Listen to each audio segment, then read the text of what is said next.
Hello students, हम पढ़ रहे हैं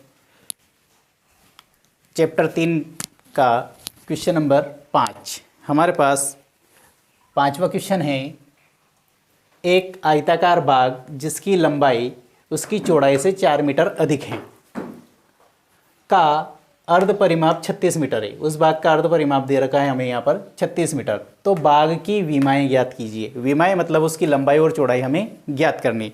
यहाँ पर अगर हम ध्यान दें तो हमें एक कंडीशन तो ये दी हुई है, यानी कि उसकी लंबाई जो है उसकी चौड़ाई से 4 मीटर अधिक है। तो पहले हम इसकी लंबाई चौड़ाई मानते हैं।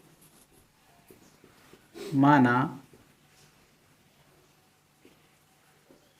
लंबाई x मीटर और चौड़ाई y मीटर है।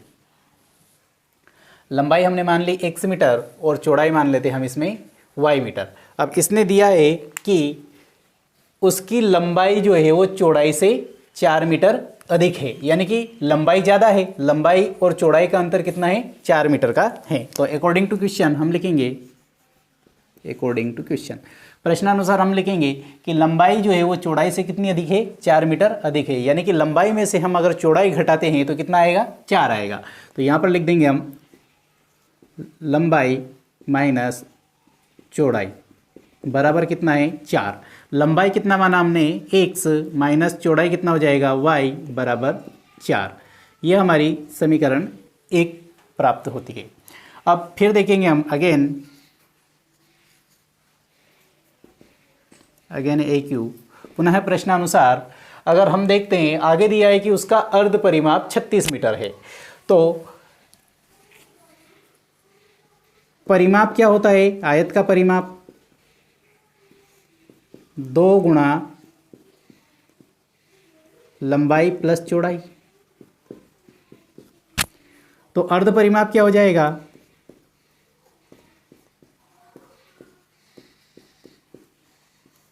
इसके बटे में 2 आ जाएगा। 2 गुणा लंबाई प्लस चौड़ाई बटे 2। तो 2 से 2 कट गया, यानी कि अर्ध परिमाप कितना बच गया हमारे पास?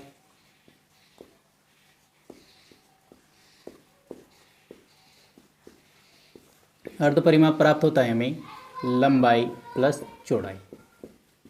ये हमारा अर्ध परिमाप है। और अर्ध परिमाप कितना दिया हुआ है? अर्ध परिमाप दिया हुआ है हमें 36 मीटर। तो यहाँ से अगर हम देखेंगे तो हमें दिया हुआ है किसके बराबर? यानी कि 36 मीटर दिया हुआ है किसके बराबर?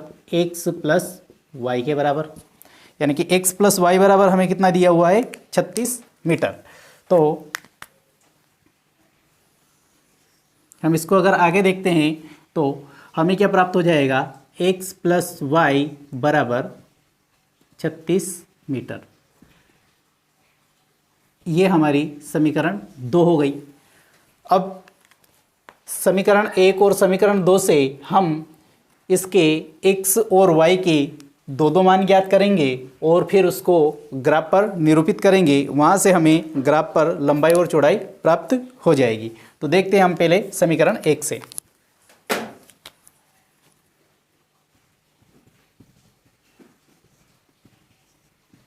समीकरण 1 से, समीकरण 1 है हमारे पास x माइनस वाई बराबर 4। तो यहाँ पर इसके लिए हम x और y के मान निकालेंगे।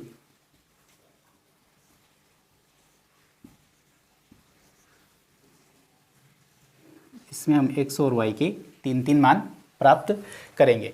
तो समीकरण 1 जो है हमारे पास वो क्या है? x माइनस वाई बराबर 4। तो ये हो जाएगा हमारे पास, यहाँ पर बच जाएगा माइनस वाई बराबर 4 माइनस x। तो ये y बराबर क्या हो जाएगा? x minus 4। ये इसमें हम यहाँ पर x का मान रखेंगे। तो अगर हम यहाँ पर x बराबर अगर 8 रखते हैं, x बराबर 8 रखने पर, तो x बराबर अगर हम 8 रखते हैं तो y बराबर हमें क्या प्राप्त हो जाएगा? y बराबर हो जाएगा 8 माइनस 4 बराबर 4। यानी कि x की जगह हमने 8 रखा तो y बराबर हमें क्या प्राप्त हुआ? 4। तो यहाँ पर लिख देंगे हम 8 4।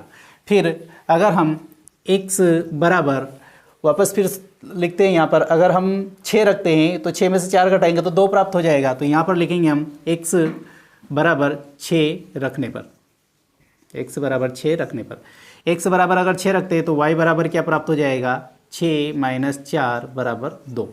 तो y बराबर हमें 2 प्राप्त हुआ x बराबर 6 रखने पर। दो ही मान हम निकाल लेते हैं x और y के। x के 2 मान हमने निकाल लिए समीकरण 1 से, और y के भी 2 मान हमने प्राप्त कर लिए। अब हम समीकरण 2 से x और y के फिर 2 मान प्राप्त करेंगे। अब लिखेंगे हम यहाँ पर समीकरण 2 से, समीकरण 2 से पहले हम यहाँ पर टेबल बना लेते हैं x और y के लिए। x y समीकरण 2 है हमारे पास, x प्लस वाई बराबर 36। तो y बराबर क्या हो जाएगा, यहाँ पर y बराबर हमें प्राप्त हो जाएगा 36 माइनस x। हम यहाँ पर x का मान रखेंगे और y का मान प्राप्त करेंगे। थोड़ा हम x का मान इस प्रकार से रखेंगे कि हमें y और x का मान में ज़्यादा अंतर प्राप्त नहीं हो, ज़्यादा छोटे बड़े मान हमें प्राप्त नहीं हो। तो यहाँ पर अगर हम x बराबर 20 रखते हैं तो y बराबर कितने प्राप्त हो जाएंगे हमको, 16। तो यहाँ पर लिखेंगे x बराबर 20 रखने पर, x का मान हमें अगर यहाँ पर 20 रखेंगे तो y बराबर हमें क्या मिल जाएगा, यहाँ पर y बराबर 36 माइनस 20। तो y बराबर आ जाएगा हमारे पास 16। तो x बराबर लिख देंगे 20 और y बराबर लिख देंगे 16। समीकरण 2 से x बराबर हमें क्या प्राप्त हुआ, 20, और y बराबर क्या लिख देंगे हम, 16। अब यहाँ पर फिर x बराबर और बड़ी संख्या अगर हम लिखते हैं यहाँ पर, तो x बराबर अगर हम यहाँ पर रख दें 24, x बराबर 24 रखने पर, तो y बराबर क्या प्राप्त हो जाएगा हमें, 36 माइनस 24। तो ये हो जाएगा y बराबर आ जाएगा 12। तो x बराबर हमने रखा है यहाँ पर 24 और y बराबर प्राप्त हुए हमको 12। इस प्रकार से हमने x और y के मान प्राप्त किए हैं। तो यहाँ पर समीकरण 1 से भी x के और y के 2 मान प्राप्त किए, समीकरण 2 से भी x के और y के 2 मान हमने प्राप्त कर लिए। इन दोनों मान को हम ग्राफ पर प्रदर्शित करेंगे और वहाँ से इसके लंबाई और चौड़ाई हम प्राप्त करेंगे। क्वेश्चन नंबर 5, समीकरण 1 से प्राप्त x और y के मान, x के मान है 8, 6 और y के 4, 2, और समीकरण 2 से x और y के मान जो हैं वो है, समीकरण 2 से x के मान 20 और 24 हैं और y के 16 और 12 है।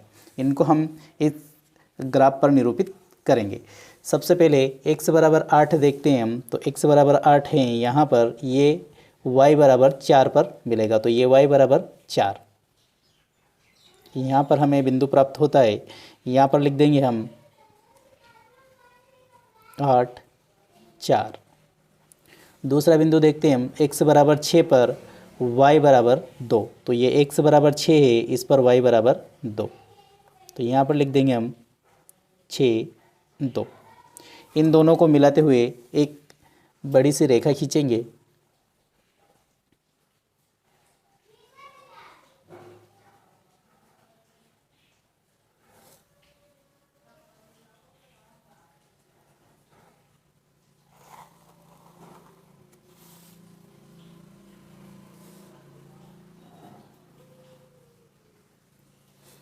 यहाँ पर हम इस रेखा के ऊपर हमारा समीकरण 1 भी लिख सकते हैं। समीकरण 1 था हमारा x माइनस वाई बराबर 4, तो उसको हम यहाँ पर लिख देंगे x माइनस वाई बराबर 4। ये पहला समीकरण था।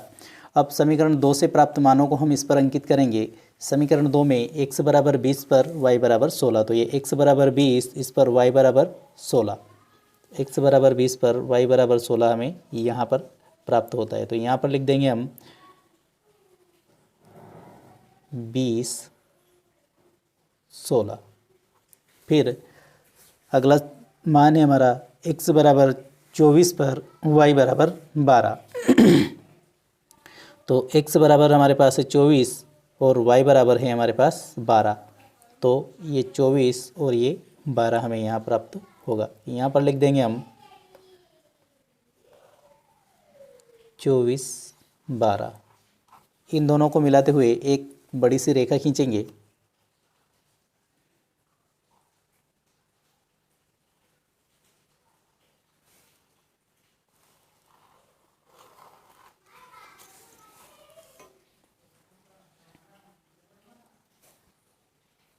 और इस रेखा पर हम हमारा समीकरण 2 लिख देंगे। समीकरण 2 जो था हमारा, वो समीकरण 2 था x + y = 36। तो उसको हम यहाँ पर लिख देंगे x + y = 36। ये समीकरण 2 को प्रदर्शित करने वाली रेखा हो गई। अब हम देखेंगे इसमें x और y के मान हमें क्या प्राप्त होते हैं। तो हम देखते हैं इन दोनों का प्रतिच्छेद बिंदु ये है। इस प्रतिच्छेद बिंदु से हम x तक आते हैं।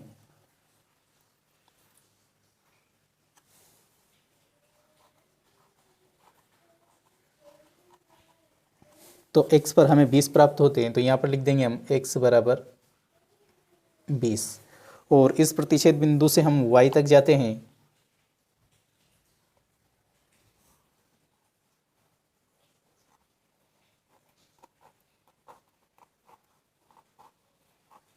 तो यहाँ पर y बराबर हमें प्राप्त होता है 16। तो y बराबर हम लिख देंगे 16। अब हमने x बराबर माना था लंबाई और y बराबर हमने माना था चौड़ाई। तो हमारे यहाँ पर हमें लंबाई कितनी प्राप्त होती है? लंबाई हमें प्राप्त हो जाएगी 20 मीटर और चौड़ाई हमें प्राप्त हो जाएगी 16 मीटर। तो यहाँ पर लिख देंगे हम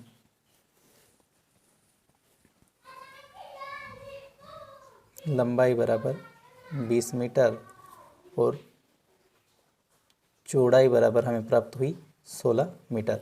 इस प्रकार से ये हमें क्वेश्चन नंबर 5 के आंसर प्राप्त हुए हैं, जो हमने ग्राफ पर निरूपित करके किए हैं। क्वेश्चन नंबर 6 है हमारे पास कि एक रेखिक समीकरण 2x + 3y - 8 = 0 दी गई हैं। दो चरों में एक ऐसी रेखिक समीकरण लिखिए ताकि प्राप्त युग्म का ज्यामितीय निरूपण कैसा हो। पहला हो प्रतिच्छेद करती रेखाएं हो, दूसरा समांतर रेखाएं हो और तीसरा समपाती रेखाएं हो। ये तीनों कंडीशन की एक एक रेखिक समीकरण हमको और लिखनी है दो चरों में। तो हमें यहाँ पर जो दी गई रेखिक समीकरण है वो लिखेंगे पहले कि हमें जो रेखिक समीकरण क्या दी हुई है, 2x + 3y - 8 = 0 है ना।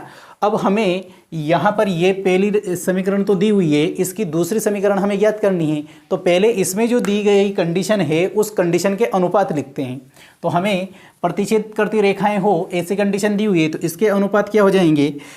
जब रेखाएं प्रतिच्छेद करती है तो इसके अनुपात होते हैं a1/a2 बराबर नहीं b1/b2। ये कंडीशन प्राप्त होती है हमें। तो यहाँ पर इसके आधार पर हम पहली वाली समीकरण जो है इसके a1 b1 और c1 देखते हैं, उसके ही आधार पर हम दूसरी समीकरण के a1 b1 c1 लिख देंगे, a2 b2 c2 लिखेंगे। तो पहली वाली समीकरण है, इसमें a1 बराबर क्या है हमारे पास 2, b1 बराबर क्या है 3 और c1 बराबर क्या है -8। ठीक, अब हमें a2 b2 और c2 ज्ञात करने हैं। यानी कि हम अगर यहाँ पर लिखते हैं a2 बराबर ज्ञात करना है, b2 बराबर ज्ञात करना है और c2 बराबर ज्ञात करना है। यानी कि हम a2 और b2 ऐसी संख्याएं लिखें यहाँ पर कि ये a1/a2 बराबर नहीं हो b1/b2 के। तो जैसे मान लीजिए यहाँ पर 2 है, हम यहाँ पर अगर 5 लिख दें तो, और यहाँ पर 3 है, यहाँ पर हम 4 लिख दें, यहाँ पर 8 है, हम 9 लिख दें। अब यहाँ पर इससे अगर हम समीकरण बनाते हैं तो हमारी समीकरण क्या बन जाएगी? a2 जो है वो समीकरण 2 के x के गुणांक का x का गुणांक होता है। तो x के साथ में लिख देंगे हम यहाँ पर 5x, फिर प्लस y का गुणांक b2 होगा तो ये लिख देंगे 4y + 9 बराबर 0। ये समीकरण हमें प्राप्त हुई है, समीकरण 2। ये हमारा आंसर। इसी प्रकार से दूसरी देखते हम, रेखाएं हमारी समांतर हो। यहाँ पर भी पहले हमें दी गई जो समीकरण है वो लिख देंगे 2x + 3y - 8 बराबर 0। अब हम यहाँ पर देखते हैं कि रेखाएं समांतर होने पर कौन सी कंडीशन लगती है, यानी कि रेखाएं समांतर होने पर जो हमारे A1 B1 और A2 B2 के जो अनुपात हैं वो क्या होते हैं वो देखते हैं। तो रेखाएं समांतर कब होती है? जबकि A1/A2 बराबर B1/B2 लेकिन बराबर नहीं C1/C2। ये कंडीशन अगर लगती है तो रेखाएं हमारी क्या होगी? समांतर होगी। जब रेखाएं समांतर होगी तो इसकी कंडीशन में हम देखेंगे कि पहले वाले ये दोनों तो बराबर हो लेकिन ये वाला अनुपात इसके बराबर नहीं हो। तो पहले हम A1 B1 C1 लिखते हैं कि हमें A1 B1 C1 क्या प्राप्त हुआ है, उसके आधार पर फिर हम इसको आगे लिखेंगे। तो A1 बराबर हमारे पास है 2, B1 बराबर हमारे पास है 3 और C1 बराबर हमारे पास है -8। अब हमें A2 ज्ञात करना है, B2 ज्ञात करना है और C2 ज्ञात करना है। अब हम यहाँ से देखते हैं कि A2 ऐसी संख्या होनी चाहिए कि B2 और A1/A2 और B1/B2 का अनुपात बराबर हो। तो यहाँ पर 2 है तो हम यहाँ पर 4 लिख दें तो 1/2 आ जाएगा। यहाँ पर 3 है तो यहाँ पर 6 लिख दें तो यहाँ पर भी 1/2 हमें प्राप्त हो जाएगा। तो ये हो जाएगा 1/2 बराबर 1/2। और यहाँ पर कोई ऐसी संख्या लिख दें कि ये इसके बराबर नहीं हो। तो यहाँ पर हम लिख दें 4 और यहाँ पर लिख देते हैं 6। चिन्ह वही रखेंगे क्योंकि तभी तो हमें दोनों में 1/2 प्राप्त होगा। यहाँ पर कोई और संख्या लिख देते हैं, चाहे चिन्ह वही हो लेकिन इनके बराबर नहीं होना चाहिए, यानी कि 1/2 यहाँ पर नहीं आना चाहिए। तो यहाँ पर लिख देते हैं हम 9। अब हम दूसरे समीकरण बनाते हैं तो x का गुणांक तो क्या हो जाएगा 4, तो ये x प्लस y का गुणांक हो जाएगा 6, ये y और c हो जाएगा हमारे पास प्लस के 9 बराबर 0। ये हमारा दूसरा समीकरण हमें प्राप्त हुआ। इसी प्रकार से हम तीसरी कंडीशन देखते हैं। तीसरी कंडीशन दी हुई है हमें रेखाएं संपाती हो। रेखाएं संपाती कब होती है? जब कि रेखाएं एक दूसरे के ऊपर से गुजरती है। रेखाएं एक दूसरे के ऊपर से गुजरती है तो इस कंडीशन में हमारे अनुपात क्या होंगे? तो पहले हम लिखेंगे वही हमारी समीकरण 2x प्लस 3y माइनस 8 बराबर 0। ये तो हो गई हमारी पहली समीकरण। अब ये फर्स्ट समीकरण है, इसमें हम यहाँ पर संपाती रेखाओं की जो कंडीशन है वह कंडीशन लिखेंगे। रेखाएं संपाती होने के लिए कंडीशन क्या होती है हमारे पास? A1/A2 बराबर B1/B2 बराबर C1/C2, यानी कि इनके सारे मान अनुपात जो है वो बराबर होते हैं। इसके सभी अनुपात बराबर होते हैं। तो यहाँ पर देखते हैं हमें A1 B1 C1 क्या है? तो A1 क्या प्राप्त हुआ हमें 2, B1 क्या प्राप्त है 3 और C1 क्या प्राप्त है -8। अब हम यहाँ पर देखेंगे कि A1 B1 C1 हमें दिए हुए हैं तो यहाँ पर हमें इसका अनुपात बराबर आना चाहिए। तो A2 हम क्या लिखेंगे? A2 हम ऐसी संख्या लिखते हैं कि इसका अनुपात हमें बराबर प्राप्त हो। तो यहाँ पर 2 है तो यहाँ पर हम 4 लिख देते हैं तो ये 1/2 हो जाएगा। यहाँ पर 3 है तो B2 हम क्या लिख देंगे? 6 लिख देंगे, ये भी 1/2 हो गया। यहाँ पर -8 है तो यहाँ पर हम -C2 जो है वो C2 लिख देंगे हम -16, यानी कि ये भी 1/2 हमें प्राप्त हो गया। इस प्रकार से हम हमारी समीकरण अगर बनाते हैं दूसरी समीकरण तो ये x का गुणांक यानी कि 4x प्लस y का गुणांक यानी कि 6y -16 बराबर 0। ये हमारी समीकरण 2 प्राप्त हुई। यही हमारा आंसर।